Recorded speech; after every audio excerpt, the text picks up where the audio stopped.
¿Se puede ver, ingeniero? Positivo, ponerlo en presentación, por favor. Muy buenas tardes, ingeniero. Buenas tardes, compañeros. Mi grupo va a exponer sobre materiales bituminosos, el alquitrán. Los integrantes de mi grupo son mi persona, Mauricio Alvarado Rodríguez, y mi compañera Natalia Padilla Cruz. Antes de hablar sobre la definición del alquitrán, le voy a hablar un poco de su introducción, cómo se surgió y cómo se dio a conocer por primera vez el alquitrán. Bueno, el alquitrán es un material bituminoso creado a partir de la destilación de sustancias volátiles. La evidencia arqueológica nos indica que la primera aparición del alquitrán como pegamento dado fue de hace unos 200.000 a 250.000 años atrás, cuando los neandertales produjeron el alquitrán a través de la destilación seca de corteza de abedul, que es una corteza de un árbol, como respaldo en pequeñas herramientas de piedras domésticas. Bueno, estos neandertales en esa época, al conocer el alquitrán, usaron sus propiedades, que más adelante voy a explicar cuáles son sus propiedades, para fortalecer sus herramientas. Definición del alquitrán. El alquitrán es una sustancia densa y pegajosa, de color oscuro y olor fuerte, que se obtiene por destilación del petróleo, de la manera del carbón vegetal o de otra materia orgánica, y se emplea principalmente en el calafateo de buques, revestimientos de tuberías, y también sirve como impermeabilizante en la pavimentación de caminos. La composición del alquitrán. Es difícil hablar sobre su composición específica, ya que esta puede variar por la temperatura, por la cantidad de cadenas de carbono y por el proceso de destilación. El alquitrán de hulla se puede conocer alrededor de 300 componentes diferentes, de los cuales 50 de ellos pueden ser separados o comercializados. El alquitrán de hulla, al formarse debajo de los 600 grados centígrados, se compone principalmente de paraninfas, de olefinas, alcoholes, fenoles y agua, mientras que cuando esta está elevada a una temperatura superior a los 1000 grados centígrados, comienza a formarse a partir de la hulla un alquitrán resultante que consistirá principalmente de hidrocarburos, aromáticos, fenoles y algunos compuestos de nitrógeno, azufre y oxígeno. Estas variaciones indican que la mayoría de los compuestos del alquitrán no existen en el carbón desde el principio, sino que se forman durante el proceso de coquefacción. Como les expliqué anteriormente sobre algunas propiedades que daría a conocer ahorita, las propiedades que caracterizan este alquitrán son principalmente por su viscosidad, su cohesión, su adherencia, su secatividad, su durabilidad y su permeabilización. Campos de aplicación. Bueno, el alquitrán más empleado en la construcción es mayormente el de hulla, obtenido como subproducto en las fábricas de gas en la ciudad. El carbón de hulla se calienta en cámaras cerradas a temperaturas superiores a los 800 grados centígrados, extrayéndose las materias volátiles ricas en hidrocarburos, parte de las cuales se extraen directamente, mientras que otras se llevan a un condensador y a un extractor. Se obtiene en una gran parte en los conductos y en cantidad más reducida en los condensadores o en los extractores. En el campo que abarca todo este alquitrán puede ser en construcciones de acuerdo a sus compuestos. Es utilizado de distintas maneras, como en carreteras, como impermeable, como pegamento o en forma de pintura. A continuación, mi compañera seguirá con la exposición. Tipos de alquitrán. El alquitrán elaborado a partir del carbón. El alquitrán elaborado a partir de carbón obtenido por explotación es tóxico y cancerígeno debido a su alto contenido en benceno. Sin embargo, el alquitrán de hulla en pocas ocasiones es utilizado como un tópico en la medicina. Alquitrán elaborado a partir de madera. El alquitrán elaborado a partir de madera en épocas pasadas se utilizaba a menudo como un revestimiento repelente de agua para embarcaciones, buques y techos. Todavía es utilizado como aditivo en el sabor de dulces, alcohol y otros alimentos. Los alquitranes de madera son microbicidas y tienen un agradable olor. Las cortezas de algunas especies de árboles de las betuláceas, como el abedul papiraceo o el abedul gris, se usan para producir alquitrán. Los subproductos de alquitrán de madera son trementina y carbón. Siguiente, por favor. Usos de alquitrán. El alquitrán es un componente vital de la primera fase de sellado o plataforma en las carreteras. La mezcla de alquitrán con aceite de linaza barniz produce pintura alquitranada. Esta pintura tiene una tonalidad translúcida de color marrón y puede ser utilizada para saturar y barnizar la madera para protegerla de la intemperie. También puede ser mezclada con diferentes tonos de pigmentos produciendo colores translúcidos como método para preservar la textura de la madera. Gracias.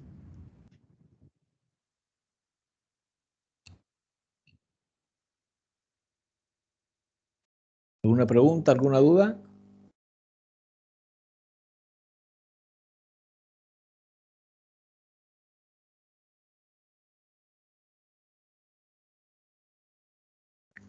Positivo.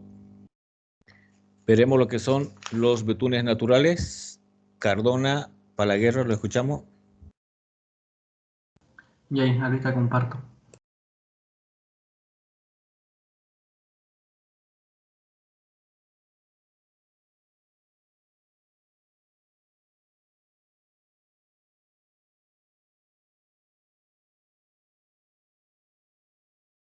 ¿Se ve, ingeniero? Ya,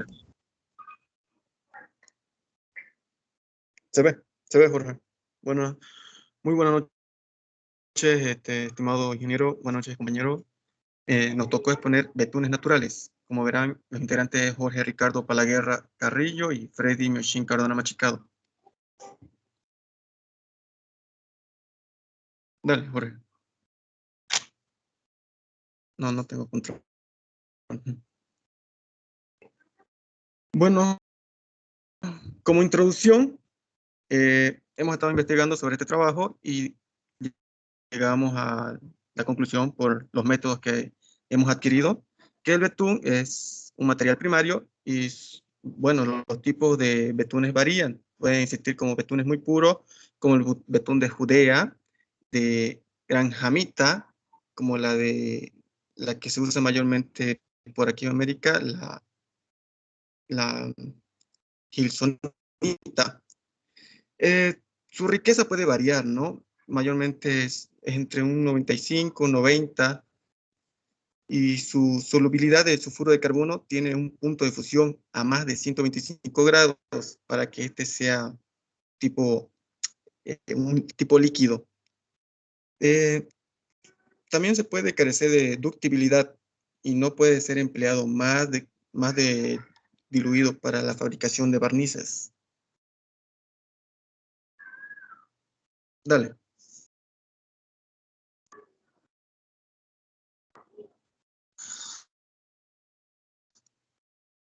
En definición, es una mezcla de sustancia orgánica. Es muy viscosa, es negra, con una gran densidad y es soluble.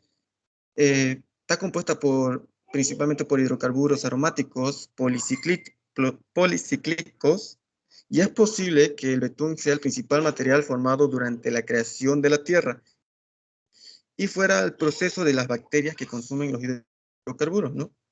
El betún también se halla en los meteoritos, muy pocas veces se han encontrado rasgos, y también está en las rocas arcaicas, mineralización de cobre, zinc y en algunas cuevas.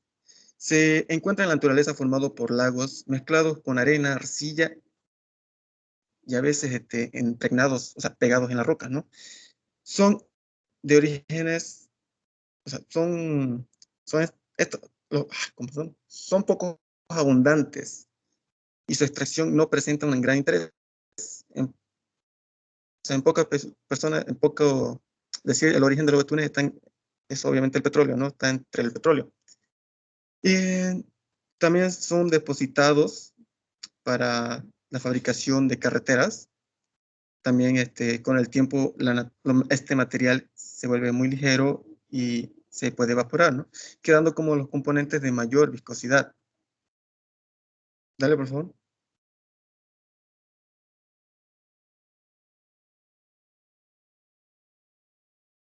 Bueno, concluyo por mi parte que las nuevas tecnologías, con el paso del tiempo, ha hecho de este material una mejora para nuestro vivir, ¿no? Gracias a eso, pues, contamos con carreteras y para las construcciones de algunos edificios. A conclusión, va a terminar mi compañero esta posición. Muchas gracias.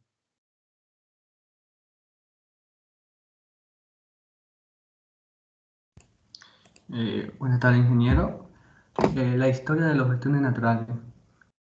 El betún natural fue descubierto a mediados del siglo XVI en la isla de Trinidad por Cristóbal Colón. Un siglo más tarde fue Sir Walter Raleigh que quedó asombrado ante este lago de betún y tomó posesión de él para la corona de Britania.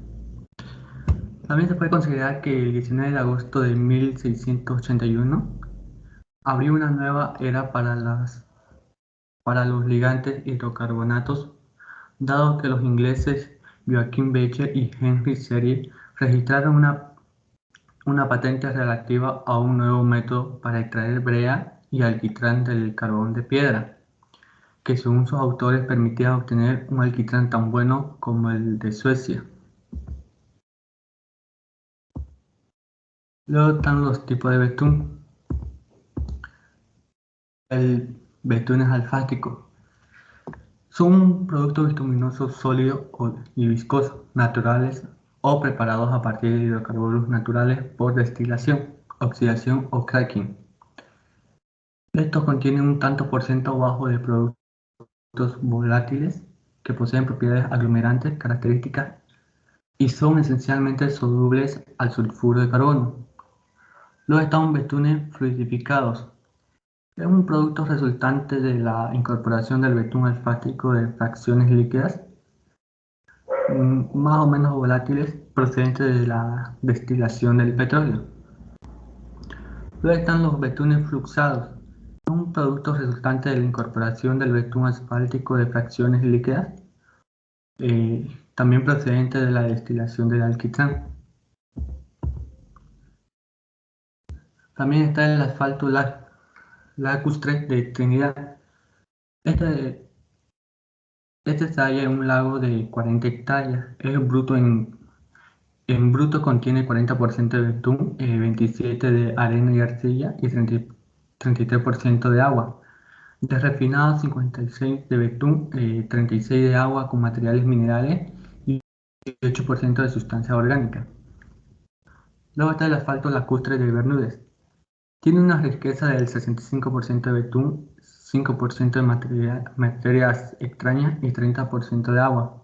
En refinado contiene 95% de betún y densidad de 1,03. El asfalto de Selenica es el único yacimiento importante de Europa.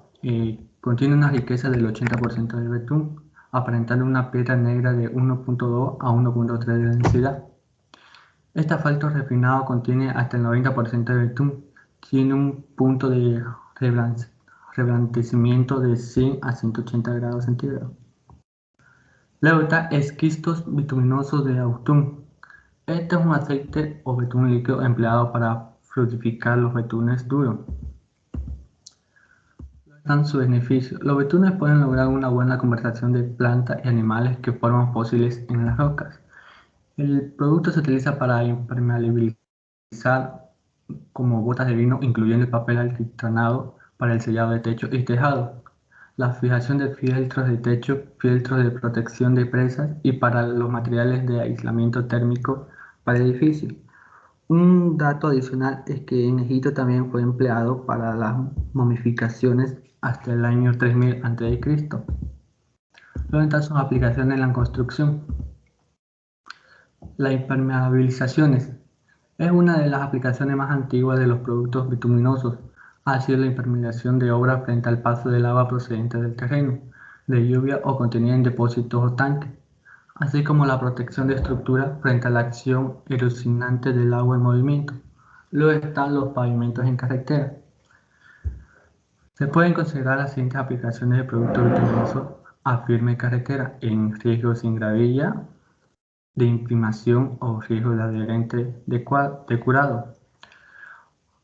También los riesgos con gravilla y lechadas bituminosas y mezclas bituminosas en frío o en caliente. Por último está la impermeabilización en el edificio. En esta el agua puede penetrar en una construcción a través de juntas entre las piedras que forman la cubierta, así las fisuras por paredes batidas por las lluvias y el viento, y también por las humedades que pueden proceder del terreno y ascender a la capilaridad en los muros o en los cimientos. La protección contra las humedades debe realizarse en la fase constructiva del edificio, ya que una vez que han aparecido goteras y humedades, es más difícil y aventurado realizar esta protección. La impermeabilización se puede realizar de tres maneras: en masa, en pintura alfástica y en membranas asfálticas. Eso sería todo, ingeniero. Gracias. ¿Alguna pregunta, alguna duda?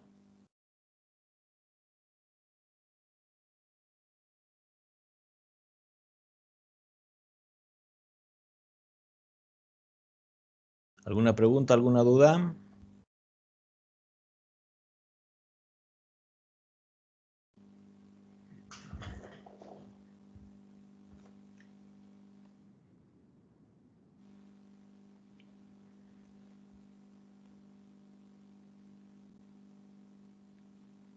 Una de las partes o uno de los elementos importantes que vimos en el tema de los materiales bituminosos está el petróleo.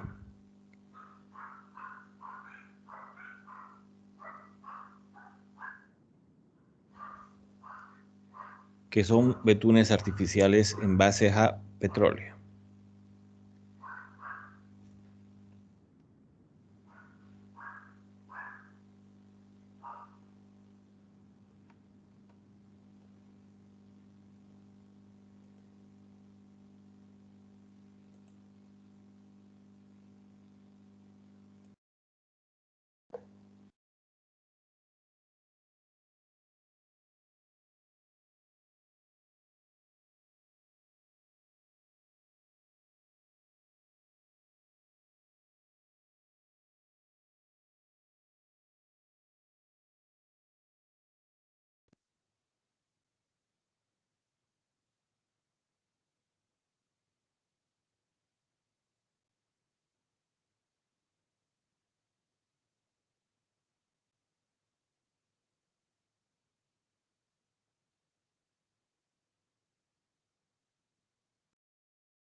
¿Se mira la presentación, jóvenes?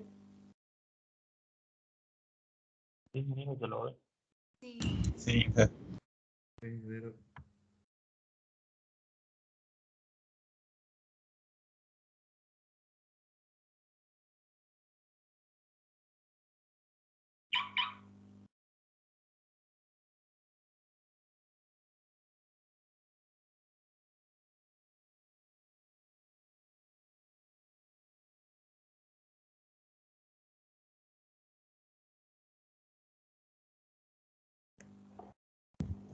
Los petróleos pueden ser petróleos asfálticos, petróleos paraníficos o petróleos mixtos. Dentro de los petróleos asfálticos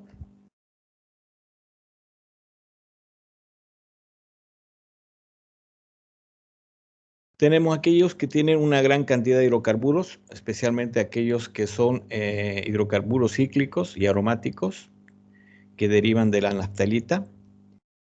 Pueden producir una gran cantidad de betunes de muy buena calidad, color negro, viscoso, de una densidad cerca a 1 tonelada por metro cúbico. Los petróleos en base a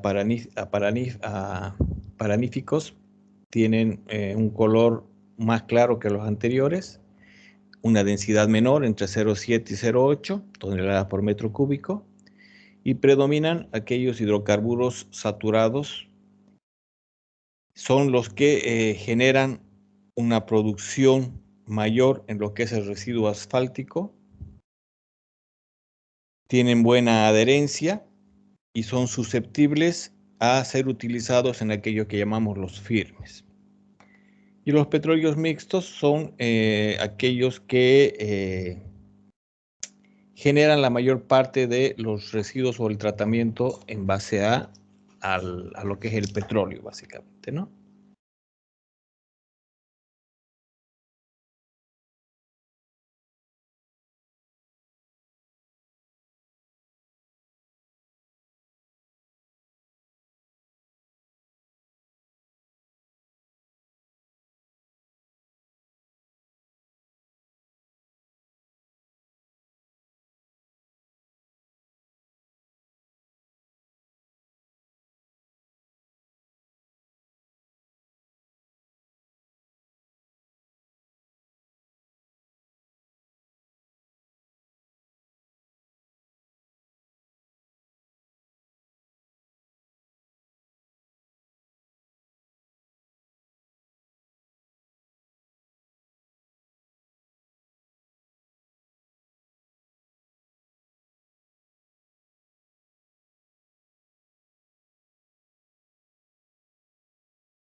Ingeniero, creo que tu video no tiene audio.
Esperaremos unos minutos para comenzar. Ya. Voy a apagar mi micrófono.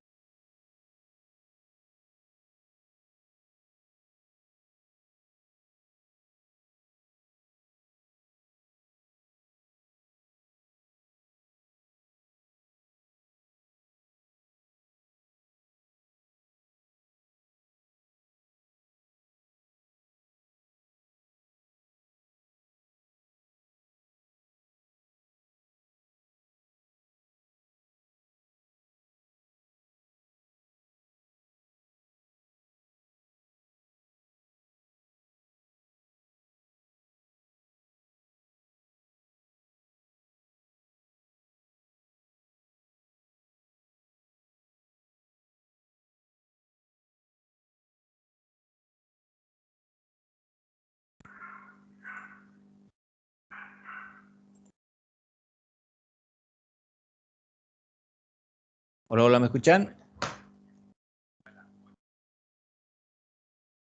Sí, ingeniero. Es un desastre este tema del internet. Les decía de que para el tema del petróleo tiene un tratamiento o depende del tratamiento el tipo de petróleo que se genera o se fabrica.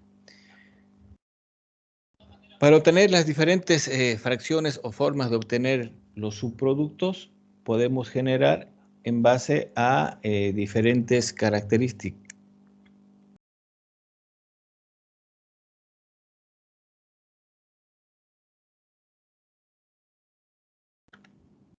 Pueden ser los resultados que podemos tener de la fabricación del petróleo, pueden ser el GLP, los disolventes, las gasolinas, diferentes tipos de gasolina, o las naftas, los querosenes, los diésel, el gasoil, el fuel oil, aceites, lubricantes y el residuo sólido que lo llamamos el betún. Dentro de los tratamientos, tipos de tratamientos, tenemos tres básicos, que es la destilación, la oxidación y el cracking.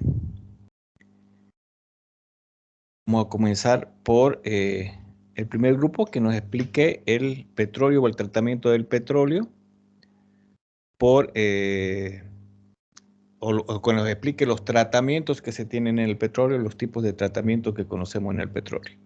¿Lo escuchamos, Zambrana Zárate?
Lo escuchamos. Buenas noches, ingeniero. Se salió de la presentación.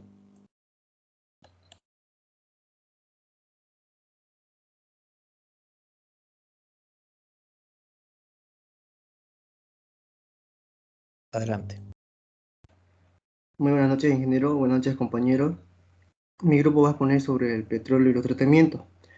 Se encuentra con integrantes del grupo Eric Paul Zambrano Alejandro y mi persona, María Zárate Díaz.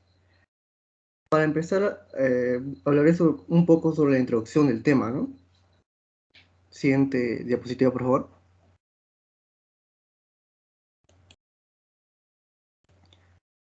El petróleo se origina a partir de una materia prima formada fundamentalmente por restos de organismos vivos acuáticos, vegetales y animales, que vivían en los mares, las lagunas, las desembocaduras de los ríos y en las cercanías del mar. Estos restos fueron atacados en los fondos fangosos por bacterias anaerobias que consumieron su oxígeno, dejando únicamente moléculas de carbono e hidrógeno, llamadas hidrocarburos. Siguiente diapositiva, por favor. El petróleo. Este es un aceite mineral de color muy oscuro negro, menos denso que el agua y de un olor acre característico. Está formado por una mezcla de hidrocarburos acompañados de azufre, oxígeno y nitrógeno en cantidades variables. El petróleo se encuentra solo en las rocas sedimentarias. Se origina a partir de una materia prima formada fundamentalmente por restos de organismos vivos acuáticos, vegetales y animales. El crudo del petróleo es una mezcla de hidrocarburos, desde el más sencillo hasta las especies complejas con 40 átomos de carbono. El petróleo, tal como mana del pozo, tiene muy pocas aplicaciones. Para obtener los diversos derivados es necesario someterlos a un proceso de refino, cuya operación principal es la destilación fraccionada. Siguiente diapositiva, por favor. La composición química del petróleo. En ella obtenemos a distintas temperaturas toda una gama de productos comerciales a partir del petróleo bruto. El petróleo está compuesto por carbono, hidrógeno, azufre y nitrógeno, con sustancias gaseosas tales como metano, etano, propano y butano, líquidas como las gasolinas, el queroseno y el fuelóleo. sólidas como la parafina y los alquitranes. Se obtiene a distintas temperaturas en este proceso. Una de las aplicaciones más importantes del petróleo es su utilización como materia prima en toda la industria petroquímica. Siguiente diapositiva, por favor. Para satisfacer las necesidades del mercado, ha sido necesario desarrollar técnicas de transformación que, modificando la estructura de los productos obtenidos en la destilación fraccionada, permitan obtener las sustancias que la sociedad demanda. Entre esas técnicas, las más importantes son el craqueo y la polimerización. Ahora continuará mi exposición mi compañero Zambrana. Continuando con la exposición, me quedo en el punto de usos del petróleo en el transporte. Dejando en claro que todo el sistema de transporte del mundo depende del petróleo. ¿A qué me refiero con esto? Que el transporte puede ser mercancía, productos varios, transporte de maquinaria, todo con respecto al transporte viene siendo sustentable gracias a la gasolina y diésel, productos del petróleo. Me paso al siguiente. Poder industrial del petróleo. En esta parte me refiero de que el petróleo, más claramente el gas, es usado en las turbinas para producir electricidad en las plantas de electricidad. Como vemos en las imágenes, la central, donde indica la central, la estación de transformación, entre esos dos puntos viene estando la turbina de gas y gracias a esa turbina se viene produciendo la electricidad y eso es sustentable para todo el poder de industrial. Ahora me paso en la parte de calefacción e iluminación. Los aceites más pesados se utilizan en las plantas de calefacción central para tiendas, oficinas y hogares. Los grados más ligeros de aceite, como el queroseno, siguen siendo los más utilizados para fines domésticos. El queroseno puede ser o bien utilizado para la iluminación o también para cocinar. Años antes, allá por el 2005, incluso más antes, era muy comúnmente utilizado por las zonas altiplánicas, a lo que recuerdo. Puede ser utilizado el queroseno para la iluminación y también para cocinar o calefacción. Me paso a la parte de lubricantes. Los lubricantes son más útiles para todo tipo de máquinas, especialmente para las máquinas utilizadas en el transporte y las industrias. Todos los tipos de lubricantes y grasas se producen a partir del petróleo. Esto viene siendo de los grasas son los productos más densos y más pesados a la hora de ser separados del petróleo. Son los que más pesados son, así que se quedan en la parte base al quererlos separar. Estos son utilizados para las maquinarias y también para los vehículos de transporte y varios. Me paso al uso de los subproductos del petróleo. El más conocido para esto vendría a ser el polietileno. Viene siendo el material del cual están hechos todos los objetos plásticos. Y me paso también a la parte de tratamientos. La separación. En el punto de separación tenemos mediante la destilación y la absorción. El craqueo, rompimiento de grandes cadenas de moléculas en moléculas más pequeñas. La reformación, redisposición de la estructura molecular. Combinación, combinar moléculas más pequeñas con el fin de obtener moléculas más grandes. Y los tratamientos, la remoción química de los contaminantes.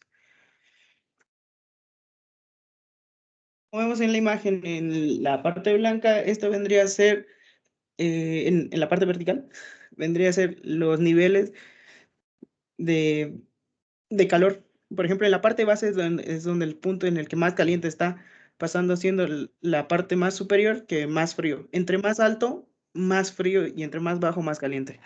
Los hidrocarburos compuestos difieren de las longitudes de su cadena de hidrocarburos, dando como resultado diferentes puntos de ebullición. Cuanto más larga es la cadena, mayor es el punto de ebullición. A medida que el vapor se eleva a través de las bandejas de columna, se enfría y condensa para formar un líquido. Y por último tenemos el proceso de refinación del petróleo crudo. Al final, debido a las diferencias de temperaturas a través de toda la columna de destilación fraccional, entre más cerca de la base esté, más caliente está. Y entre el más alejado en la parte superior esté, más frío está. Quedando en la parte superior, el gas viene siendo el butano o propano. Y en la parte final viene siendo los más pesados, que fue el doméstico, y por el medio la gasolina. Continuando, mi compañero va a exponer la parte de conclusión. En la conclusión, hemos llegado que el petróleo es de mucha importancia para el ser humano, ya que nos ayuda en el transporte, la defensa, la tecnología, industria, el comercio, la investigación y el desarrollo de muchas otras facetas de las actividades humanas, que están directa o indirectamente vinculadas al uso del petróleo o de sus subproductos. Muchas gracias, ingeniero. Eso sería todo.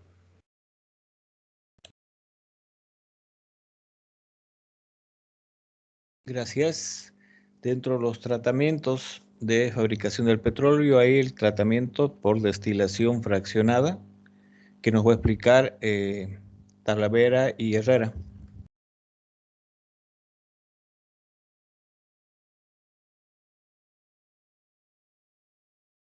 ¿Lo escuchamos?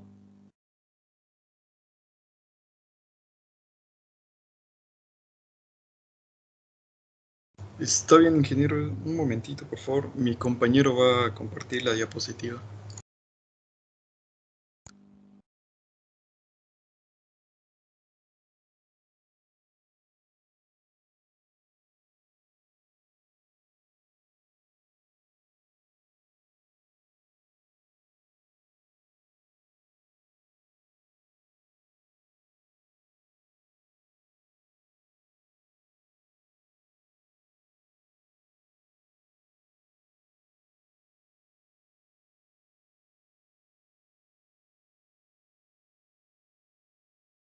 En un momento le comparto la acción.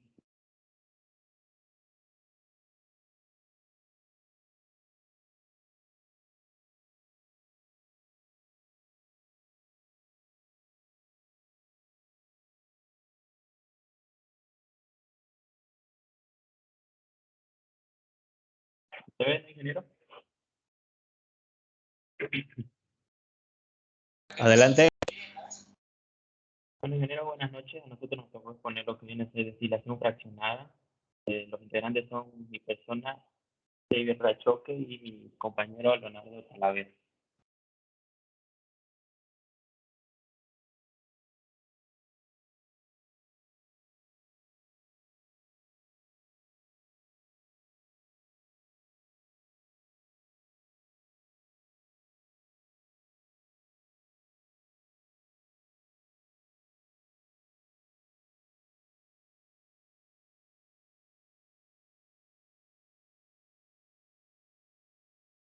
Te escuchamos, David.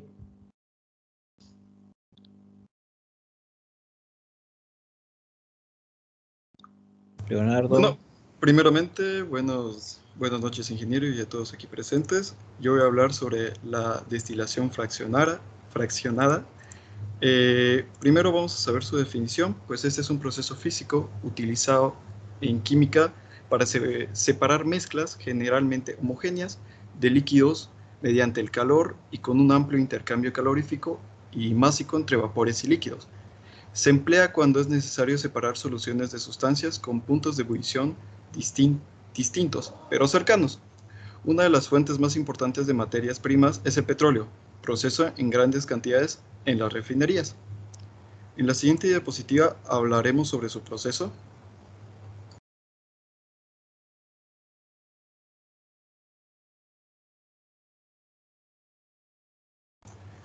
Su proceso empezaría con la colocación de la mezcla en un balón de vidrio. Al ser calentado la sustancia de un menor punto de ebullición, se evapora primero, luego de la otra sustancia se va a evaporar también. Sin embargo, para apoyarse en el punto de la columna de fraccionamiento, la primera sustancia se condensa de nuevo en el frasco y la otra sustancia seguirá subiendo hasta encontrar el condensador. El termómetro sirve para mantener una temperatura constante, un poco por encima del punto de ebullición. Al final del proceso, el vaso contendrá el líquido más volátil y el balón de vidrio tendrá el líquido menos volátil. Las columnas fraccionadora que se usa con más frecuencia es la llamada torre de burbujeo, en la que las placas están dispuestas horizontalmente, separadas unos centímetros, y los vapores suben por una cápsula de burbujeo a cada placa, donde burbujean a través de líquidos. Las placas están escalonadas, de forma que el líquido fluye de izquierda a derecha en cada placa. Luego cae a la placa de abajo y ahí fluye de derecha a izquierda. La interacción entre el líquido y el vapor puede ser incompleta, debido a que se puede producir espuma y arrastre, de forma que parte del líquido sea transportado por el vapor a la placa superior. En este caso, puede ser necesario 5 placas para hacer el trabajo de 4 placas teóricas, que realizan 4 destilaciones. Un equivalente barato de la torre de burbujeo es la llamada columna pilada, en la que el líquido fluye hacia abajo sobre una pila de anillos de barro o trocitos de tuberías de vidrio.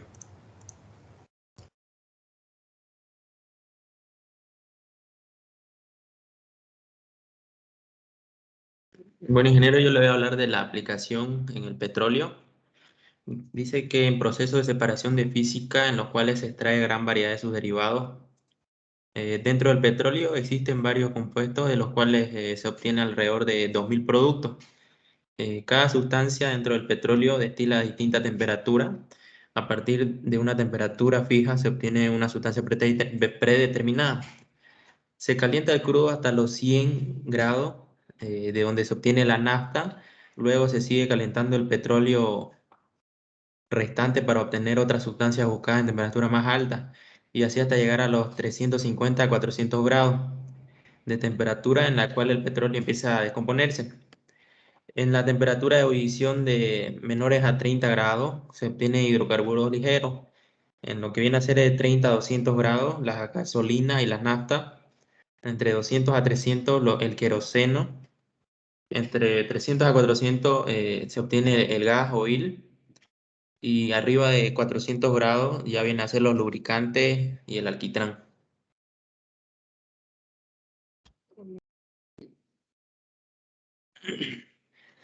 Las refinerías prácticamente están compuestas por altas torres, las cuales trabajan a presión atmosférica. Las mismas tienen a su vez muchos compartimentos, bandejas, donde cada una de ellos se trabaja a temperaturas diferentes, por lo que obviamente cada bandeja cumple una función determinada.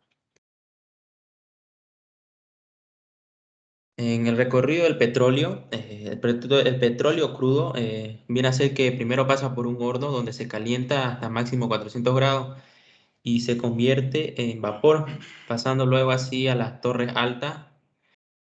Una vez en las torres altas, los vapores ingresan por debajo y suben hasta llegar a las bandejas.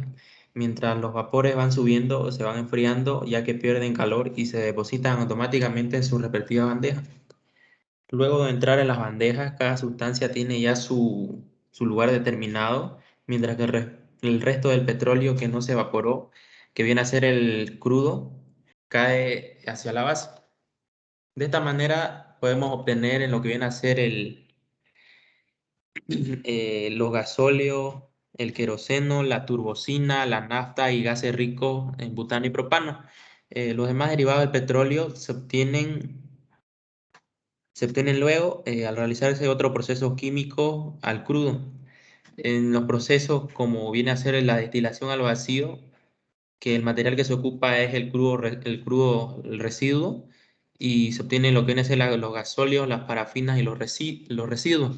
En el craqueo catalítico se trabaja con los gasóleos y el crudo reducido, y se obtiene lo que viene a ser la gasolina y el gas propano. En la recuperación de vapores se trabaja con los gases ricos de otras plantas, y ya donde se obtiene el combustible, el gas propano, el butano y el propileno. Y en las mezclas se trabaja con la nafta, se obtiene la gasolina de motor y extra y corriente. Y por último, en las unidades de parafina se trabaja con los destilados parafínicos y nafténicos, que se obtienen las parafinas y base de lubricantes, azufre y el combustileo. En la conclusión podemos decir que la destilación fraccionada, a la hora de trabajarla, se recoge más componentes y se tiene menos pérdidas, puesto que en las otras, en los otros tipos de destilaciones hay más pérdidas de producto y referente a los otros tipos de destilación. Eso sería todo, ingeniero.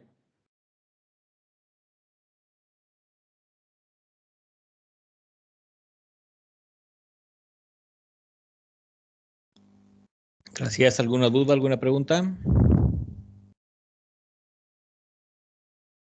También tenemos el tratamiento por destilación por método de método atmosférico. Lo escuchamos. López Tejerina.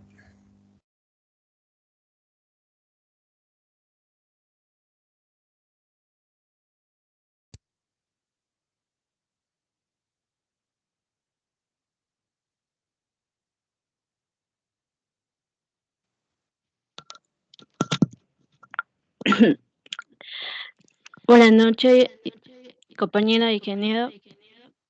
A nuestro grupo nos tocó exponer el tema de petróleo de dilatación atmosférica, que está compuesto por Teregina Luis, Fidora Nicole y mi persona López de Sevilla Santa. Siguiente diapositiva.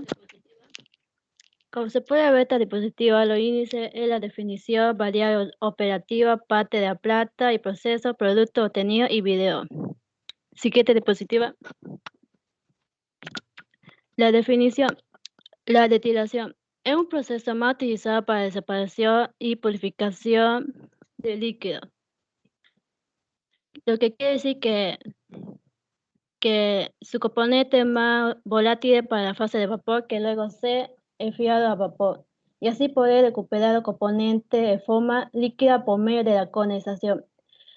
El objetivo principal de la destilación de esto es separar una mezcla de varios componentes aprovechando sus distintas volatilidades, o como muy bien conocemos, separar los componentes más volátiles de los menos volátiles. La destilación atmosférica es un proceso que se realiza a la presión cercana a la atmosférica, utilizada para la extracción de hidrocarburos presentes de forma natural y crudo, lo que se lleva a cabo sin afectar la estructura molecular de los componentes, permitiendo así la separación de los componentes de fusión a su punto de ebullición. Siguiente diapositiva. La principal variable operativa. Parte de la plata, temperatura de transferencia, máxima temperatura a la que se eleva el crudo para vaporizado. El rendimiento de destilación depende de esta variable. La presión de cabeza a la cual se produce la operación afecta directamente el equilibrio líquido-vapor. Generalmente se trabaja a la menor presión posible y por ende no se varía frecuentemente. Temperatura de corte. Temperatura a la cual se realiza la extracción de un corte lateral. Se controla con el deflujo de cabeza y los deflujos circulares. Último tiene un efecto semejante al de deflujo de cabeza y además precalienta al crudo, recuperando energía. Inyección de vapor. El vapor del fraccionador disminuye la presión parcial de los hidrocarburos, estableciendo un nuevo equilibrio vapor-líquido. De esta manera favorece la vaporización de los componentes más volátiles. La siguiente va a exponer mi compañero Teregina.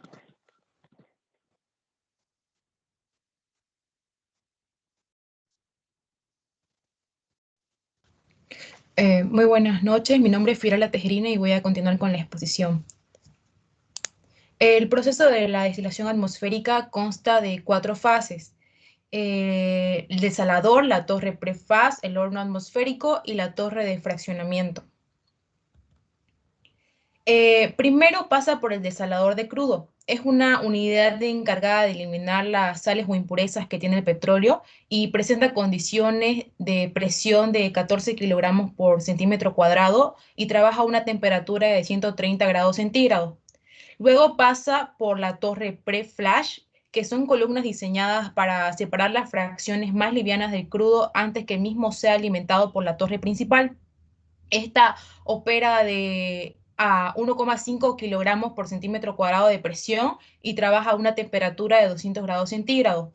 Luego pasa por el horno atmosférico. Este equipo, que es precalentado para transferir la carga térmica necesaria para producir el cambio de fase, opera en condiciones de 260 a los 370 grados centígrados. Y por último pasa por la torre de refraccionamiento, la torre de destilación atmosférica. Es donde ocurre la separación de los componentes del petróleo en función a su temperatura de ebullición. Después de este proceso adquieren diferentes productos, como ser el gas combustible, que es ocupado como un gas para combustible en hornos y calderas, el gas licuado de petróleo, la nafta liviana, la gasolina o nafta pesada, que funciona como gasolina de motor, que tiene un rango de destilación de los 30 a los 200 grados centígrados, el querosene, que es el combustible para aviones o turbinas, también se ocupa para uso en cocina, iluminación, calefacción, que tiene un rango de destilación de los 140 a los 230 grados, el diésel, que el uso en motores en combustión interna, calefacción, generación eléctrica, la gasolina pesada, que es el combustible para camiones y barcos, que trabaja en un rango de destilación de los 300 a los 380 grados centígrados, el residuo largo, que son los obtenidos a partir de 370 grados centígrados. Estos ya se alimentan de destilación al vacío para obtener más destilado. Y por último, se obtiene el asfalto, que es la mezcla más pesada del petróleo, que su uso principal es la pavimentación y su propiedad principal y su propiedad y más importante es la viscosidad. Y por último, tenemos un pequeño video. En este proceso, el petróleo es calentado en un horno. Que para una manera más representativa les mostraremos este pequeño video que dura solo 1 minuto. Del proceso de la destilación atmosférica. En este proceso, el petróleo es calentado en un horno a 600 grados centígrados aproximadamente, siendo vaporizado. El vapor producido es enviado a la torre de fraccionamiento o columna de destilación, que es un tubo vertical, formado por bandejas horizontales, dispuestas unas sobre las otras con temperaturas diferentes. Las temperaturas de las bandejas inferiores son más elevadas que las temperaturas de las bandejas superiores. Al subir por la columna, los vapores del petróleo son enfriados. Cuando una fracción de estos vapores alcanza una bandeja con temperatura menor que su temperatura de ebullición, ocurre la condensación de los vapores y el líquido resultante es retirado de la columna. Los vapores restantes, que tienen el punto de ebullición más bajo que la temperatura de la bandeja. Muchas gracias por su atención. Eso es todo. Gracias. ¿Alguna consulta?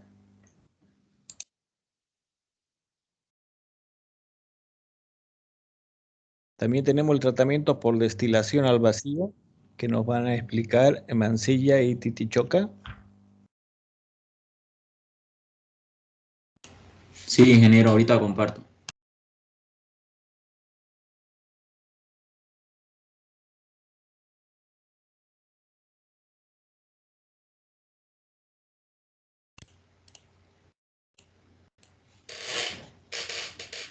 Bueno, buenas noches, ingeniero, buenas noches, compañeros. Nosotros les vamos a hablar sobre la destilación al vacío. Los integrantes del grupo son Elian Mario Mancilla Garnica y mi persona, Fabio César Titichoca Colque. Primeramente vamos a hablar un poco sobre la introducción y vamos a decir qué es la destilación. La destilación es la operación de separar comúnmente mediante calor los diferentes componentes líquidos de una mezcla, aprovechando las diferencias de volatilidades de los compuestos a separar. La destilación también es un proceso que cambia de estado una materia de líquido a vapor y posteriormente lo condensa. Esta la cambia de nuevo de estado a vapor el líquido. Su principio se basa en la diferencia entre los puntos de fusión de dos materias, y el ejemplo más clásico de destilación que probablemente conozcamos es de que en la producción de ciertas bebidas alcohólicas como el whisky, el vodka o el tequila. La destilación al vacío. El ejemplo de las bebidas alcohólicas nos sirve para introducir el principio del método de destilación al vacío, usado en la industria química, en que la ebullición se produce cuando la presión de vapor de un líquido supera la presión ambiental. Cuando hablamos de destilación al vacío, nosotros vamos a hablar sobre la separación por medio de cambios en un estado que tienen puntos de ebullición muy elevados a presión atmosférica normal, que sería de 200 a 400 grados centígrados, por lo que requiere disminuir la presión del espacio en el que se encuentran para disminuirlo. De lo contrario, se requieren altas cantidades de energía y se correría riesgo de que la materia se descompusiera. También al hablar de la destilación al vacío se pueden procesar sustancias sensibles a la temperatura, como las que se encuentran en las industrias alimenticias, farmacéuticas, de construcción, plásticas y de petroquímica.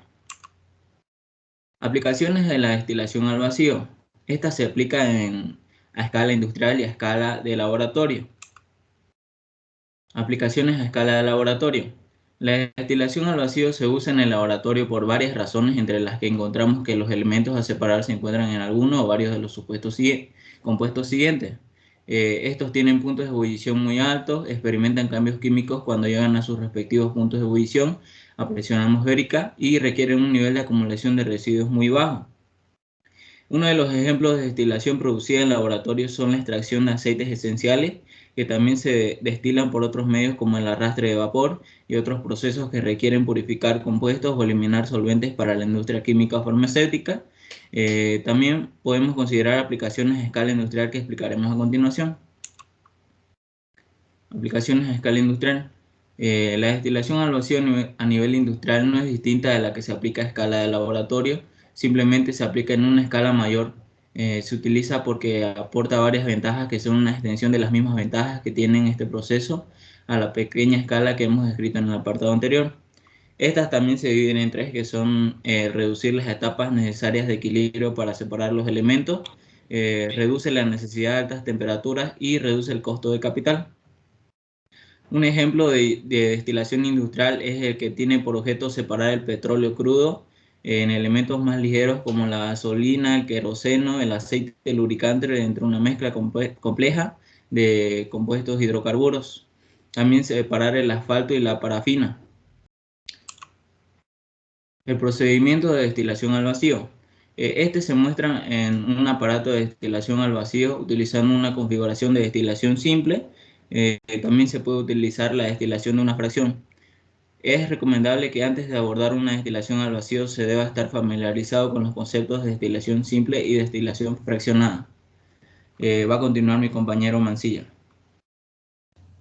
Buenas noches, yo voy a seguir con el preparación del montaje de destilación al vacío. Una barra de agitación debe ser usada para prevenir los golpes de estas. Las piedras hirvientes no se pueden utilizar con destilación al vacío, ya que el aire atrapado en los poros de la piedra pueden eliminar rápidamente el vacío. Aunque el engrase es una elección personal con destilaciones simples y fraccionados, todas las juntas deben ser engrasadas en destilación al vacío o el sistema tendrá fugas y no logrará una presión baja. Cuando se comienza el montaje del aparato cerca de la fuente del vacío, si se utiliza un aspirador de agua, pruebe para asegurarse que el aspirador funciona bien, ya que algunos son más funcionales que otros. Se debe concluir un adaptador Kleinsen en el aparato, ya que las soluciones al vacío tienden a chocar violentamente. Se conecta el tubo a la pared gruesa del adaptador del vacío del apartado de destilación y conectándolo a una trampa de vacío. Conoce la trampa a la fuente de vacío, aspirador o bomba de vacío, que es mejor no doblar o tensar la tubería como sea práctico, ya que puede crear una fuga en el sistema. Siguiente diapositiva, por favor. Al comenzar la destilación al vacío. El objetivo de reducir la presión antes del calentamiento es la eliminación de líquidos muy bajos, punto de ebullición. Si el sistema se calentara al mismo tiempo, los líquidos debajo del punto de ebullición podrían hervir violentamente en el matraz. Si se dispone de un manómetro, tome la nota de presión en el interior del aparato. Esto se puede utilizar para predecir el punto de ebullición de la muestra. Cuando esté seguro que el aparato ha sido evacuado adecuadamente y de que se han eliminado todos los compuestos de bajo punto de ebullición, se comenzará a calentar la muestra, si es difícil lograr más que un reflujo. El adaptador Kleinsen y el adaptador de 3 vías pueden aislarse envolviéndolo finamente con lana de vidrio y luego con papel de aluminio. Si se desea más de una fracción de destilado, la destilación debe detenerse antes de cambiar el matraz receptor. Si está disponible, se puede utilizar un frasco receptor para recoger diferentes fracciones sin interrumpir el vacío.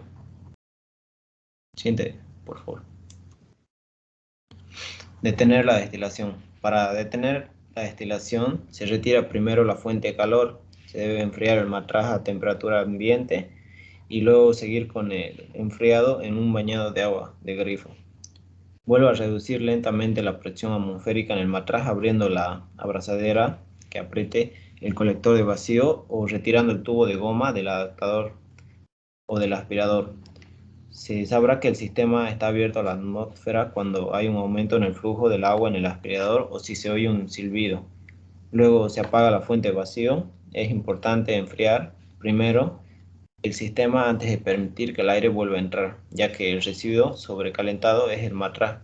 Puede reaccionar inesperadamente con el oxígeno del aire. También es importante tomar en cuenta que el aire que vuelva al sistema antes de apagar la fuente de vacío. Si el vacío se apaga primero, a veces los cambios de presión en el interior del aparato causan una situación hacia atrás. Si se utiliza un aspirador de agua, esto puede hacer que el agua fregadero sea arrastrada a la línea de vacío,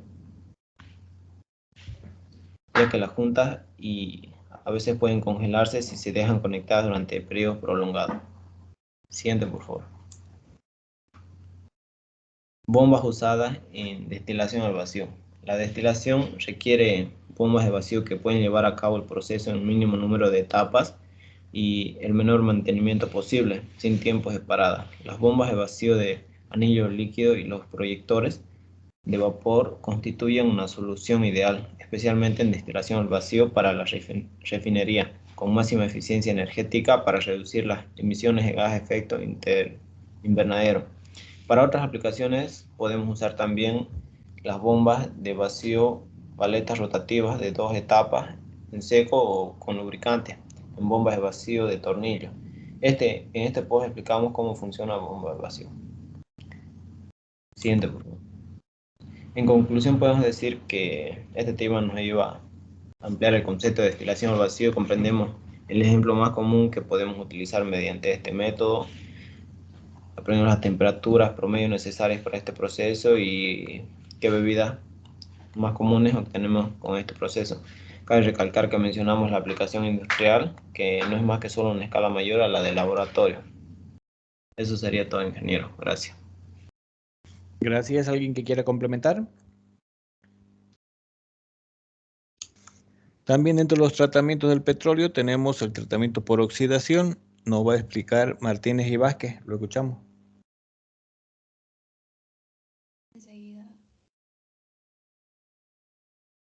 Enseguida, Inge.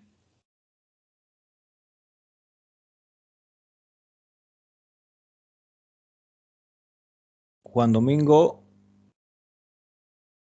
María René, ahí está.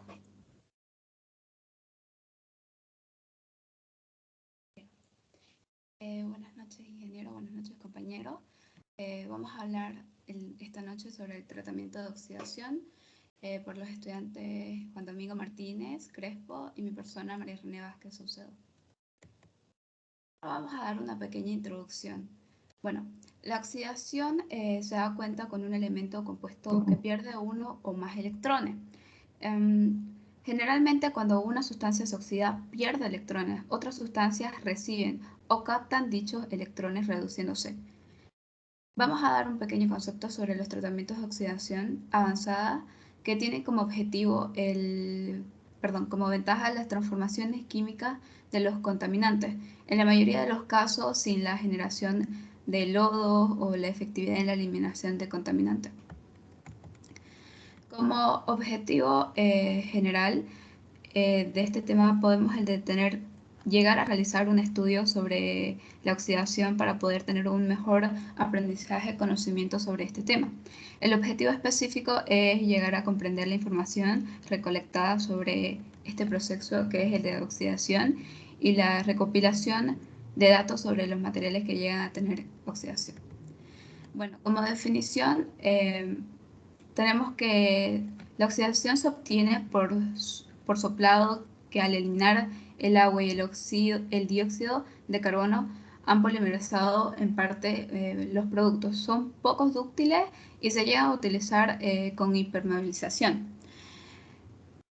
Para la oxidación, es una reacción química donde un elemento pierde electrones y por lo tanto, como decíamos desde un principio, aumenta su estado de oxidación cediendo otros. Por otra parte, es lo que se produce cuando el oxígeno se combina un metal con los elementos ya conocidos. Por ejemplo, en las reacciones de formación de cloruro de hidrógeno o a partir de los gases dihidrógeno y dicloro, se da un proceso redox y sin embargo se forman un compuesto covalente. Estas dos reacciones llegan siempre a dar una junta, es decir, cuando una sustancia se llega a oxidar. Siempre es por la reacción de otra que se reduce. El óxido, por otra parte, para dar una pequeña concepto, por parte es lo que se produce cuando el oxígeno se combina en un metal con los elementos conocidos como metaloides. Un ejemplo podría ser el óxido de hierro y el óxido de hierro. ¿Qué ocurre en la oxidación? Vamos a hablar sobre los procesos y el proceso de oxidación, perdón. Bueno, el funcionamiento es el que vemos acá, que es el agua residual que se introduce al reactor biológico y da una oxidación total aeróbico, que significa la presencia de un oxígeno. En este se mantiene un cultivo bacteriano en suspensión, formando por grandes números de microorganismos agrupados en flóculos. Esta mezcla del agua llega a ser un cultivo bacteriano en suspensión, como un licor de mezcla. Las bacterias incorporan la materia orgánica a su metabolismo para generar nuevos tejidos celulares y mantener su actividad vital. Las condiciones aerobias en el reactor llegan a ser logradas insuflando aire por medio de un compresor. El sistema de aireación, además de oxigenar, permite la homogeneización del licor de mezcla. Tras un tiempo de retenciones en dicho reactor, el licor mezcla pasa al descantador secundario y de ahí llega a ser el agua tratada. Vamos a hablar también un poquito sobre el betún. El betún asfáltico llega a ser obtenida justamente por destilación de la fraccionada. Pueden someterse a un proceso de oxidación por soplado, mediante el cual se elimina el agua y el anhídrido carbónico, que posee a la vez que se produce una polimerización del producto. El asfalto oxidado o soplado es una base asfáltica a la cual se le ha modificado sus características físico-químicas y geológicas en forma irreversible según requerimientos de las normas ASTM. Bien, los betunes oxidados se obtienen por soplado, como decíamos que al eliminar el agua y el dióxido de carbono han polimerizado gran parte del producto. La acción de regeneración del betún oxidado para las mezclas asfálticas se dan por el mantenimiento de emergencia. Ya. Los tipos de oxidación se dan en dos formas, la oxidación lenta y la oxidación rápida. La oxidación lenta llega a ser un proceso de oxidación lenta presentes en nuestro día a día. Algunas llegan a ser simples, otros pueden llegar a ser invisiblemente, que no los podemos percibir. Por ejemplo, podemos registrar oxidación en la corrosión de metales, como el hierro en contacto con el agua o los distintos procesos biológicos, como la respiración, la fotosíntesis de las plantas, incluso lo podemos ver en las manzanas. La oxidación rápida. Los procesos de oxidación rápida llegan a ser mucho más evidentes. Es más notoria ante nuestros ojos. Ocurren durante una reacción química conocida como combustión y suelen llegar a generar una enorme cantidad de calor y como consecuencia llega a aumentar considerablemente la temperatura y llama. Los hidrocarburos son emblemáticos para apreciar este tipo de combustiones. Va a continuar mi compañero.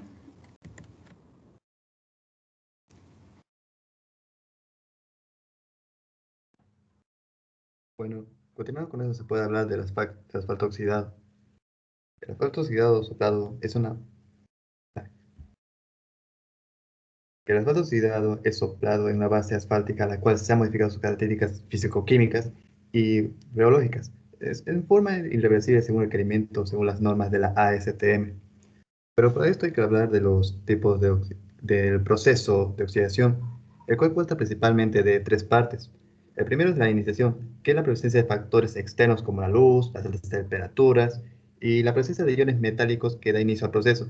Estos generan una inestabilidad en la estructuración de los ácidos grasosos. Y esta inestabilidad rompe la insaturación y una forma radical libre. La segunda parte es la propagación, que es cuando la presencia del oxígeno, los radicales libres forman los compuestos primarios de la oxidación, llamados peróxidos o hidroperóxidos. Esta invasión provoca nuevos radicales libres de forma exponencial. Por esta fase es conocida como propagación. Cuanto mayor es el consumo de oxígeno, mayor es la formación de los peróxidos y de nuevos radicales libres. Y luego está la terminación, que es cuando los compuestos primarios generados, o sea, los peróxidos y los hidroperóxidos, son moléculas muy inestables que se degradan fácilmente en aldehídos, cetonas, alcohol y entre otros. En esta fase se generan los aromas y sabores desagradables en los alimentos. Siguiente. Para esto hay que hablar de lo que es la oxidación y la corrosión. La oxidación se genera cuando el metal entra en contacto con el oxígeno. Por ello es una reacción superficial que se produce únicamente en su superficie, generando manchas de color marrón, rojizo o naranja, aunque pueden variar según la producción y los componentes químicos. Lo positivo es que no afecta el metal en profundidad, así que puede eliminarse puliendo o lijando la superficie del metal dañado. En otro caso, la corrosión es más una reacción química, en la cual el metal entra en deterioro al estar expuesto al medio ambiente. Y además, durante este proceso, el metal pierde sus propiedades mecánicas y varias de sus características. Es decir, que a mayor corrosión es mayor el deterioro del metal. Siguiente. Bueno, para hablar de los materiales que pueden sufrir la oxidación, se puede dar ejemplos muy conocidos, como por ejemplo, el hierro, que puede sufrir eso con el cloro, el agua y el oxígeno. Ese es el ejemplo más sencillo, ya que el hierro es un metal que se oxida fácilmente porque sus electrones no están entrelazados con un enlace bastante fuerte. Cuando se cuenta con algo como el oxígeno, el agua o un ácido, por ejemplo el hipocloroso, el hierro tiende a perder electrones rápidamente. En este caso el hierro es un agente reductor porque pierde los electrones. El cloro es un agente oxidante porque gana los electrones. Conociendo un subproducto que este se genera como el óxido, que sería el óxido de hierro, y dependiendo de sus factores como el pH y las sales, se presenta en muchas formas diferentes. De hecho, existen 16 formas diferentes del óxido de hierro. Lo más relevante sería que el agua, el oxígeno y la forma de cloro en una piscina pueden oxidar el hierro, creando el óxido de hierro. Esta agua, ese óxido de hierro, puede permanecer suspendida en la solución o puede desprenderse de la solución y causar manchas en la superficie. Naturalmente, esta mancha sería de color óxido. Si tienen manchas de oxígeno en su piscina, probablemente sea de óxido de hierro. Siguiente. Otro ejemplo que se puede dar sería el que ocurre con los clavos. Cuando se pone un clavo a elementos climatológicos durante un periodo de tiempo prolongado, este experimenta una serie de cambios que pueden alterar su dureza y su durabilidad. El clavo comienza a oxidarse, perdiendo sus características de brillo plateado, sellada de manchas de color marrón rojizo, o sea, poco a poco se extiende cubriendo todo el clavo. Cuando un clavo se oxida, su contorno afilado se suaviza, se descubre una especie de escamas gruesas y pequeños hongos. Cuando el óxido llega al núcleo, se podrá romper el clavo fácil con tus dedos, dejando solamente una mancha de polvo. Perder un solo electrón es suficiente para que se inicie el proceso de oxidación de un elemento. Sin embargo, no todos los materiales que se ponen en la acción del oxígeno se oxidan. Por decirlo, en un ejemplo principal, un catalizador para la oxidación del agua, aunque las estructuras de hierro y acero parecen sólidas para el ojo humano, las moléculas del agua pueden penetrar por brechas microscópicas en el metal, por más liso que este llegue a ser. Esto inicia el proceso de corrosión. Si además hay sal presente como en el agua de mar, la corrosión sería más rápida. La exposición al dióxido de azufre y al dióxido de carbono también aceleran el proceso de corrosivo. Otros materiales como el cobre también se pueden oxidar. Sin embargo, cuando el óxido es dañino para el metal, este se puede contrarrestar con ciertos elementos. Por ejemplo, aquí tenemos la sal, limón y el vinagre. Empezando con el vinagre, se puede decir que el ácido, específicamente el ácido cítrico o el ácido acético, es una excelente forma de eliminar el óxido, especialmente si ha formado en partes que pueden eliminarse y empaparse fácilmente. Si quieres eliminar el óxido de clavos o tornillos, retíralos y sumérgelos en vinagre. Con el caso de la sal y limón, que es otra forma en la que lo puedes quitar, se tiene simplemente que frotar con sal todas las zonas suciedades y cuando estén cubiertas, exprime un limón vertiendo el zumo sobre la sal. Un ejemplo bien y dejándolo funcionar durante 2 o 3 horas. Después procedes a limpiarlos usando un estropajo o incluso un poco de lana de acero para evitar dañar el material. También puedes usar una cáscara de limón. Esta es algo bastante abrasiva como para eliminar el óxido después de un estado empapado con la mezcla de sal y limón y no hará un daño bastante excesivo al metal. Hay que decir también las causas principales para la oxidación del metal. La presencia del agua en el ambiente provoca la corrosión, mientras que la reacción de los metales con el aire causa la oxidación. Los factores que más influyen en el desencadenamiento de un proceso de corrosión son, se puede decir una lista. Por ejemplo, se puede decir que la acidez es una solución, que son las más ácidas por encima de las neutras y las alcalinas, pues que permite una reacción mayor en la zona de dono. Las sales disueltas, la cual tiene una presencia que acelera el proceso de corrosión. Por su parte, las alcalinas pueden inhibir el proceso. Las capas protectoras, cuya existencia puede limitar la aparición de corrosión, ya sean recubrimientos aplicados sobre el material o capas fruto de la pasivación. La concentración de oxígeno, que según el material, la calidad del oxígeno puede afectar el proceso de combustión. En los metales féricos, a mayor cantidad de oxígeno, más rápida es la corrosión. Sin embargo, los materiales pasivos sirven para potenciar la capa protectora. Y otro que no se toma mucho ejemplo es la temperatura, la cual la velocidad del deterioro suele aumentar a mayor temperatura, siendo el factor que más llega a afectar en la corrosión por la oxidación. Siguiente.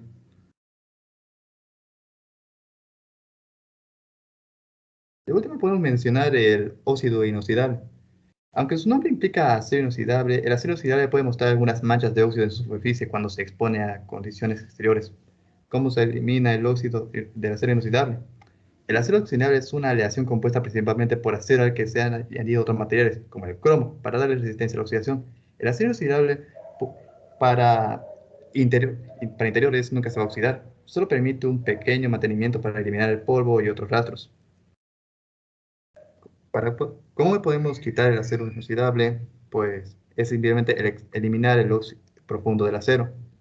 Para evitar encontrarse con óxido en el acero inoxidable, se aconsejan adoptar medidas preventivas para evitar su aparición. Bastará con una limpieza regular del propio acero. En cambio, si encuentra para el acero inoxidable en exteriores, será necesario limpiarlo regularmente con agua clara y secarlo con normalmente paños o cosas similares. Si es necesario, puedes utilizar agua jabonosa, pues entonces en entornos muy húmedos, también en los marinos, la limpieza debe ser frecuente, ya que la sal y la humedad pueden acelerar el proceso de oxidación. Eso sería todo. Gracias. ¿Preguntas? Tratamiento de cracking térmico. Martínez Villegómez.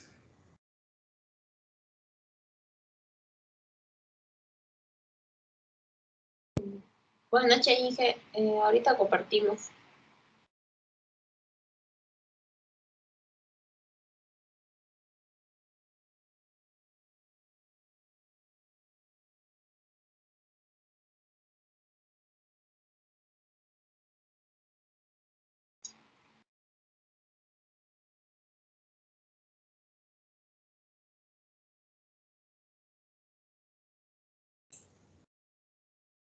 Adelante.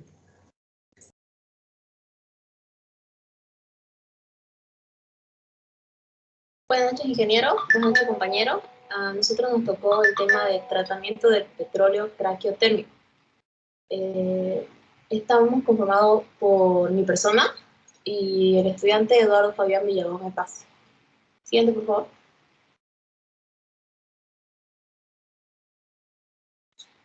Introducción.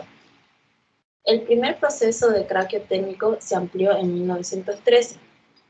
Con la llegada de producción con la producción a gran escala en la Primera Guerra Mundial, el número de vehículos propulsados por gasolina aumentó de manera espectacular, como lo hizo la demanda de gasolina. Con todos los procesos de destilación atmosférica y al vacío, solo permitían obtener de petróleo crudo cierta cantidad de gasolina. A fines del decenio de 1930 se aplicó la formación más elaborado, que eran el craqueo térmico y la ruptura de viscosidad. La siguiente, por favor. Objetivos. Objetivo general. Conocer el craqueo térmico en el pasado, en la actualidad y sus características para la materia de materiales de construcción a través de una recopilación de datos. Objetivos específicos.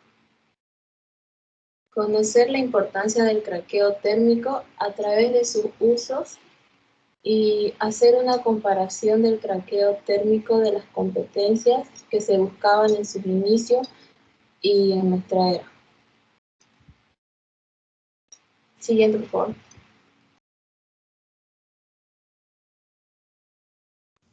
Bien, antes de empezar a hablar acerca del craqueo y la historia, quisiera decir que el craqueo en el área de petrolera es parte de lo que es el refinado del petróleo. Ahora, ¿en qué consiste este? Es en el de emplear sustancias químicas, catalizadores, calor y presión para separar y para combinar de manera diferente lo que son las moléculas de los hidrocarburos. O en otras palabras, vamos a reorganizar la estructura molecular de lo que es el petróleo crudo natural. ¿Para qué? Para que tenga mayor valor. Obviamente este proceso consiste junto con previos tratamientos, con la destilación, para luego llegar con lo que nos interesa en esta exposición, que es el craqueo térmico. El craqueo se podría decir en palabras simples, en romper lo que son las moléculas pesadas para las que tienen mayor punto de ebullición. ¿Para qué? Para que sean más livianas con menores puntos de ebullición. Y en el caso del craqueo térmico, esto sucede a lo que es en altas temperaturas. El craqueo térmico, los primeros datos que se obtuvieron de este proceso fue más o menos en el siglo XIX, cuando el proceso de craqueo térmico no era un proceso principal, sino era parte de lo que era parte del proceso de destilación para la producción de lo que son los combustibles, los aceites alumbrados. En este proceso se producía también como subproducto la gasolina. Ahora, ¿por qué hago énfasis en esto? Porque el siguiente siglo, en el siglo XX, comenzó a aparecer lo que es el automóvil. Entonces, con esto, la gasolina llegó a tener protagonismo, por lo que la única manera en esa época de producir gasolina era con el craqueo térmico. Entonces, en esa época llegó a tener su auge. Y siguiente diapositiva, por favor. En 1913, siguiente, por favor, Burton desarrolló lo que es el proceso del craqueo térmico de manera industrial. Hubieron otros avances tecnológicos con este proceso, todo con el objetivo para mejorar lo que es el octanaje en la gasolina. ¿Qué sería el octanaje? Es como que la escala que mide la capacidad antinotante del combustible cuando se comprime dentro del cilindro del motor. Mientras mayor octanaje tiene la gasolina, de mayor calidad es esta. Pero desafortunadamente, a pesar de tantos avances que hubieron, la gasolina que se producía por el craqueo térmico era rica en olefina y en diolefina, que en simples palabras, el craqueo térmico mientras mejor era, pero el octanaje no era el de mayor calidad. Así que esto causó en buscar otros procesos como el craqueo catalítico para mejorar lo que es esta calidad de octanaje en la gasolina. Obviamente a sus principios no era, se seguía usando el craqueo térmico ya que el catalítico estaba en sus comienzos y aún no era inviable económicamente ya que no se podía recuperar el catalizador después de varios procesos. Y siguiente diapositiva, por favor. En lo que es el craqueo térmico, existen dos reacciones, las primarias y secundarias, cada una en función a lo que es quién es beneficiada a la temperatura. Las primarias, las que sí son beneficiadas son todas las reacciones, y en las secundarias son las que no son beneficiadas por la temperatura, como por ejemplo la polimerización, la deshidrogenación y como varios ejemplos que están en la diapositiva, por lo que se llama secundaria, ya que el objetivo de hacer el craqueo térmico es que con la elevación de la temperatura comiencen a reaccionar las moléculas para que se rompan. Por la misma definición lo dicen, y ya consisten, hay otras reacciones más que a nosotros se podría decir que no nos interesa, que son las secundarias, que ocurren en la parte de la elevación de la temperatura. Siguiendo con la exposición, vamos a seguir con algunos procesos que consisten en lo que es el craqueo térmico por mi compañera Naomi.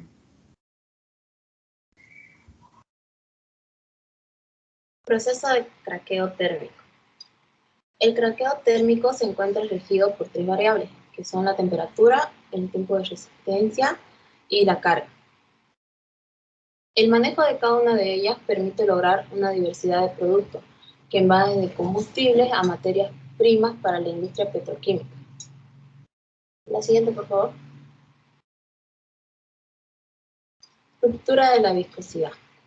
La ruptura de la viscosidad es una forma suave de craqueo térmico que rebaja el punto de goteo de los residuos parafínicos y reduce bastante la viscosidad de la carga sin afectar a su límite de ebullición. El residuo de la torre de destilación atmosférica se dispone suavemente en un calentador a presión atmosférica. Después, este se enfría con gasóleo refrigerante para controlar el exceso de craqueo. Siguiente, se destila por expansión instantánea en una torre de destilación. El alquitrán residual del craqueo térmico que se acumula en el fondo de la torre de fraccionamiento se somete a expansión instantánea al vacío en una torre rectificadora y el destilador se recicla. Siguiente, por favor. Craqueo en fase de vapor. El craqueo en fase de vapor produce olefinas mediante craqueo térmico de materiales con moléculas con hidrocarburos grandes, que estaban a presiones ligeramente superiores a la atmosférica y también a muy altas temperaturas. El residuo del craqueo se mezcla para poder obtener combustibles pesados. Normalmente la nafta producida por este método contiene benceno que se extrae antes del hidrotratamiento. Siguiente, por favor. Coquización. La coquización es una forma energética de craqueo térmico, utilizada tanto para obtener gasolina de destilación directa, que vendría a ser la nafta del coquificador, y diversas fracciones de destilación intermedia, que se utilizan como materiales para craqueo catalítico. Por este proceso, el hidrógeno de la molécula de hidrocarburo se reduce de forma tan completa que entonces el residuo es una forma de carbono casi se podría decir puro, denominado coque. Los dos procesos de coquización más comunes son la retardada y la continua. La continua es la que viene a ser por contacto o líquido, que dependiendo del mecanismo de reacción van a depender el tiempo, de la temperatura y el crudo de partida. Estos producen 3 tipos de coque, que vienen a ser el esponjoso, el alveolar y el cristalizado en agujas. Siguiente, por favor. Horno de craqueo térmico en estos días. Los hornos de craqueo presentan retos tanto en el diseño como en la operación de los quemadores, en comparación con los calentadores usuales. Estos restos son atribuidos a altas temperaturas en las cajas de radiación, así como la necesidad de producir una distribución definida del flujo del calor a través de la sección de la radiación del horno. En los últimos 5 años, el principal factor impulsor para desarrollar la tecnología de quemadores de nueva generación ha sido bajar el contenido de los óxidos de nitrógeno en las emisiones.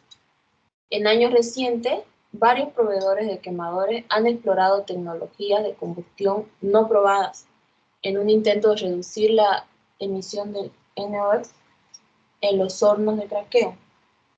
Este tipo de tecnologías no probadas son poco fiables y sacrifican seguridad, flujo de calor, geometría de la llama y la eficiencia global de la unidad. Siguiente, por favor. Revisión de la tecnología de quemadores. Históricamente, la mayoría de los hornos de craqueo térmico utilizaban quemadores de pared, radiantes de premezcla. Los quemadores de mezcla de bajo NOx incorporan, además de combustión por etapas y la recirculación de los gases de combustión para reducir el nivel de los NOx generados. El principal mecanismo para reducir las emisiones de NOx de los quemadores de premezcla es su diseño para bajar la cantidad de los gases y combustibles primarios, que van directamente en la zona primaria de combustión e incrementan la cantidad de gas combustible en la zona secundaria. Además, se tiene que tener precauciones con estos volúmenes de gas combustible, ya que estos pueden dar como resultado que la llama llegue a chocar con los tubos y que se tenga un perfil no uniforme del flujo de calor a través de la sección de radiación. Debido a estos problemas, la industria se está moviendo al 100% de quemadores de piso, o que vendría a ser una combinación de quemadores de piso con quemadores de pared lateral. Se puede emplear un quemador de llama plana en lugar de los quemadores de premezcla, de pared radiante, para mantener las mismas características. Siguiente, por favor. Va a continuar mi compañero ingeniero. Bien, hablando de las emisiones del óxido de nitrógeno, se han reducido bastante y estos objetivos fueron alcanzados a través del uso de la combustión por etapa, que es lo que hace como que el retraso de la mezcla con el combustible y el aire. También cuando la longitud de los hornos se reduce y la capacidad del horno se mantiene, que es lo que la mayoría de los avances tecnológicos han ocasionado, la distancia que hay entre esos quemadores, que son como pequeñas llamas, hacen que tengan de menor cantidad, pero teniendo cuidado con la superposición de llamas, ya que esto puede causar irregulaciones y comenzar a hacer como una super llama y la radiación de calor comienza a aumentar junto con las emisiones del óxido de nitrógeno. Bueno, aunque las regulaciones de emisiones y los esfuerzos para el volumen y el mantenimiento de los hornos de craqueo térmico han aumentado, se han introducido mayor complejidad también en el diseño de nuevos quemadores. Existen quemadores que pueden alcanzar tanto los requisitos de transferencia de calor como los de estrictos en materias de emisiones. En fin, podríamos decir que si los diseñadores de horno y los diseñadores de quemadores trabajan juntos usando las herramientas como pruebas de fábrica y cálculos mediante diagramas de flujo para evaluar todo el sistema, se podrían desarrollar nuevas mejoras. Siguiente diapositiva, por favor. En conclusión, para terminar esta exposición, el principal fin del proceso de craqueo térmico es transformar los hidrocarburos utilizando la temperatura, por el cual las moléculas grandes se descomponen térmicamente en moléculas más pequeñas con valor económico alto que no se encuentra en lo que es el crudo. Y otra más sería que en los comienzos del craqueo térmico era primordial para la mayor producción de gasolina y combustibles de destilación, pero ahora en nuestros días, con mejores tecnologías y otros procesos como el craqueo catalítico, el objetivo es de mitigar la contaminación de los procesos, sobre todo en la emisión del óxido de nitrógeno. Esto sería todo, ingeniero. Muchas gracias.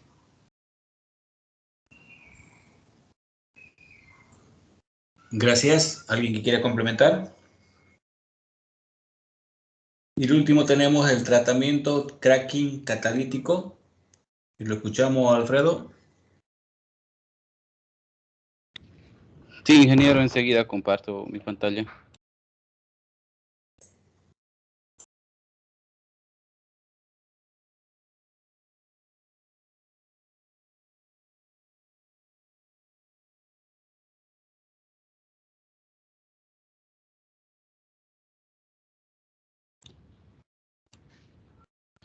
Muy buenas noches, ingeniero. Buenas noches a todo el curso. Soy el subteniente de comunicaciones, Alfredo Villarreal Buchapi. Y en esta ocasión les voy a hablar sobre el tratamiento del petróleo cracking catalítico.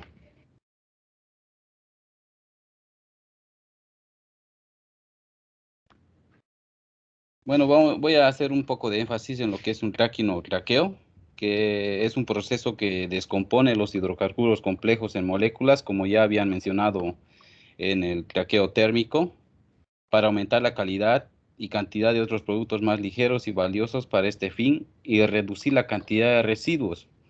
Los hidrocarburos pesados se exponen a alta temperatura y baja presión. Este proceso reorganiza la estructura molecular, convirtiendo las cargas de hidrocarburos pesados en fracciones más ligeras, como el queroseno, la gasolina, el GLP y otras cargas petroquímicas.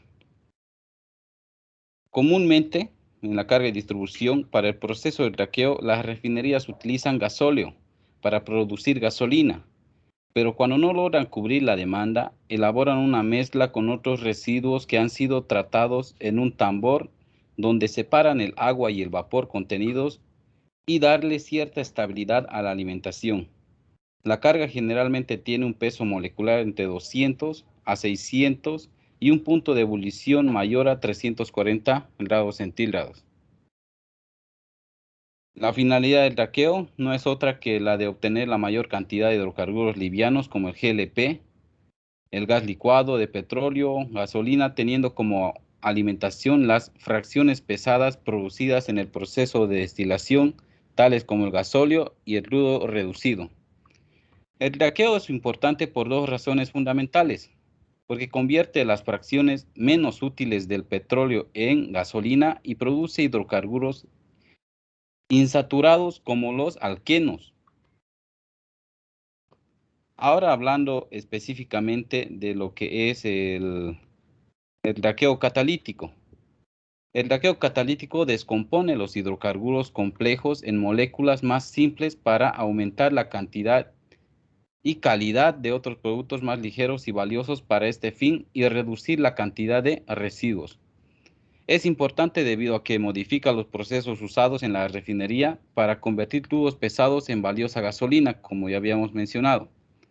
En este proceso se utilizan los catalizadores, los cuales modifican profundamente el mecanismo de ruptura de los enlaces entre átomos de carbono y aumenta la velocidad de transformación y reduce la severidad de las reacciones.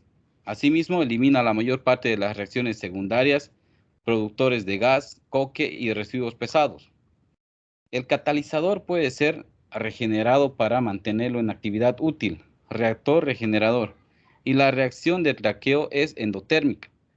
La regeneración es exotérmica, por lo que algunas unidades se diseñan para aprovechar este intercambio.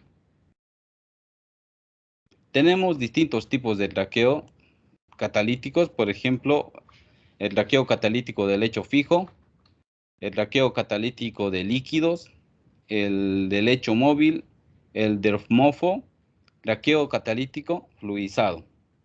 Vamos a mencionar los que he considerado que son más importantes, por ejemplo, el craqueo catalítico de lecho fijo. Fue el primero en utilizarse comercialmente.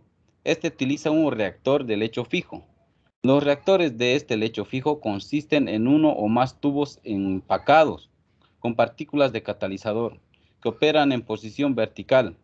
Las partículas catalíticas pueden variar de tamaño y forma, granulares, cilíndricas, esféricas, etc. Este tipo de craqueo presenta problemas para la regeneración del catalizador, En la mayoría de los casos, la actividad del catalizador disminuye con el tiempo y pueden hacerse necesarias algunas regeneraciones. Incluso se puede hacer esta situación se puede hacer muy frecuente. Aún en estos casos en los cuales el costo sea tan bajo que no se requiera la regeneración, el procedimiento de parar y arrancar el equipo para el cambio de catalizador puede ser una operación muy costosa. Si esto se hace necesario a intervalos frecuentes, todo el proceso puede resultar antieconómico. Hablando del traqueo catalítico del lecho móvil, es similar a otro tipo de traqueo catalítico de líquidos, pero el catalizador está en forma de pastillas en lugar de polvo fijo. Las pastillas se transfieren continuamente mediante una cinta transportadora de tubos y elevadores neumáticos a una tolva de almacenamiento situada en la parte superior de la unidad y después desciende. El regenerador y la tolva están aislados en un reactor y sellos de vapor. El producto traqueado se separa en gas reciclado, aceite clarificado, destilado, nafta y gas húmedo. Ahora hablando de lo que es el traqueo catalítico fluidizado. Se basa en la descomposición o rompimiento de moléculas de alto peso molecular. Esta reacción se promueve por un catalizador sólido pulverizado, que se incorpora a los hidrocarburos en un reactor de tipo tubular con flujo ascendente. Esto ocurre luego del procedimiento de precalentamiento necesario para incorporar la temperatura requerida a la reacción. A la salida del reactor, el proceso es enviado al equipo de fraccionamiento para los diferentes cortes de hidrocarburos y dirigir la corriente gaseosa a recuperación de gases. Mientras el catalizador se separa por los productos de reacción a través de ciclones para entrar en la etapa de regeneración, y el coque que se genera y adhiere al mismo por las altas temperaturas de reacción se quema antes de recircularse. La energía liberada en el quemado sirve para dar parte del calentamiento de la corriente de carga. Acá les muestro un cuadro de reacciones efectuadas por la desintegración catalítica, ¿no? Donde están algunas cargas, como ejemplo los alcanos, los ciclos alcanos, el tipo de reacción, isomerización, fragmentación, deshidrogenación, ciclo de deshidrogenación, aromatización y el producto, ¿no? Isoalcanos, alcanos pequeños más alquenos, alquenos más hidrógeno, cicloalcano más hidrógeno, aromáticos más hidrógeno. Dentro de los productos obtenidos en este proceso, los más importantes que puedo mencionar del traqueo catalítico es el gas seco, el propano propileno, el butano butileno, la gasolina, el aceite de reciclo liviano, el aceite de reciclo pesado y el aceite lodoso. Eso sería por mi parte, ingeniero, dentro de lo que es el proceso catalítico.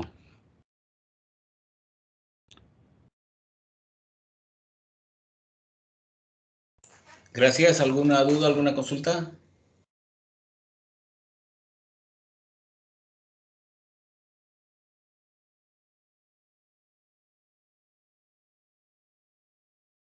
¿Alguna duda, alguna consulta?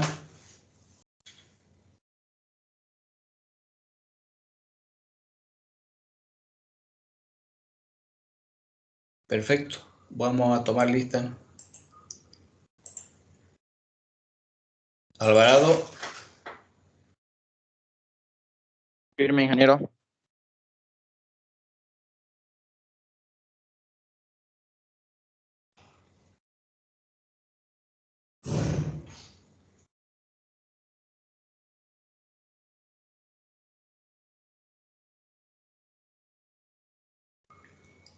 Cardona. Firme, ingeniero. Espinosa. Firme, ingeniero. Flores. Firme, ingeniero. García.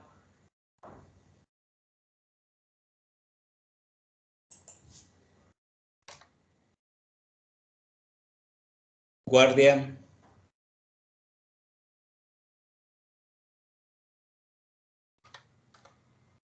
Gutiérrez José. Gutiérrez José. Lo vamos a redactar, coloquemos algún párrafo. Gutiérrez José.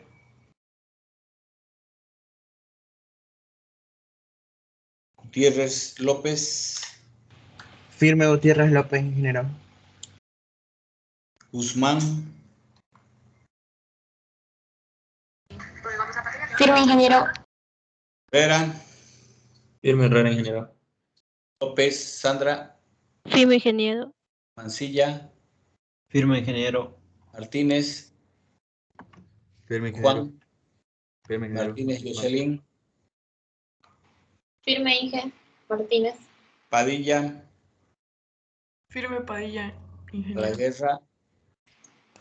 Firme para la guerra. Pérez. Firme, ingeniero. Ramos.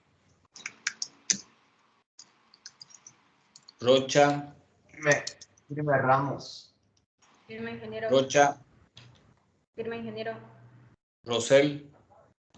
Firme, ingeniero. Rosel. Salazar. Firme, ingeniero Salazar. Lobas. Cuarto al fondo, ¿no está? Firme, Sandoval, ingeniero. Borga.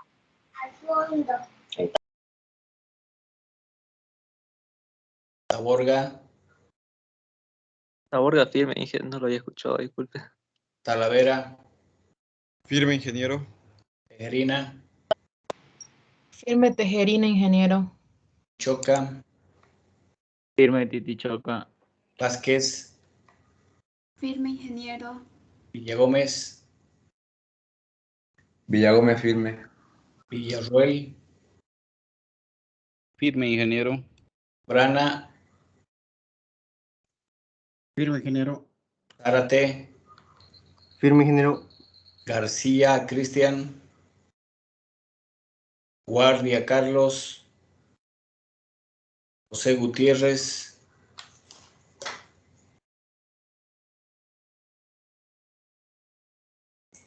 Con esto terminaríamos lo que son materiales bituminosos. Culminaríamos con la pequeña evaluación que tenemos en unos 5 minutos. ¿Alguna duda, alguna pregunta?